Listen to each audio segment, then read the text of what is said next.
Welcome to Jamaica Bulletin Board, where we keep you in the loop of what's going on in Jamaica at this time.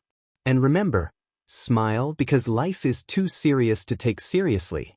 Now, let's dive into today's headlines with a twist. Here's your news roundup. Truck takes a nap on Seaga Highway. A truck decided it had enough of the daily grind and flipped over on the Seaga Highway, causing quite the spectacle.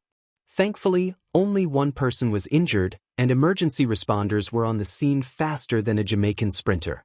Tree planting mission accomplished. The government has successfully planted 3,000 trees along Lady Musgrave Road and East Kings House Road.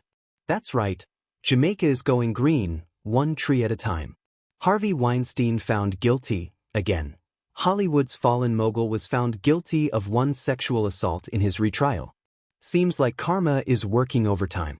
In sports, Nicholas Pooran's sudden flight. West Indies cricketer Nicholas Pooran shocked fans by announcing his retirement from international cricket.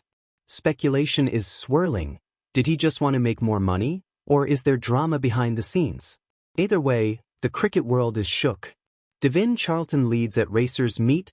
Bahamian track star Devin Charlton put on a show at the Racers Grand Prix in Kingston, securing a second-place finish in the 100-meter hurdles. Jamaica's Carrica Hill also had a solid performance, proving that the Caribbean is still dominating the track. In entertainment, dancehall fire alert. Wada and Idonia have dropped a blazing new single, Never Basic.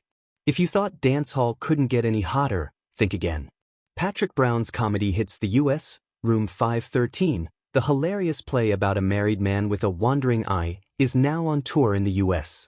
If you thought Jamaican drama was only for the streets, think again.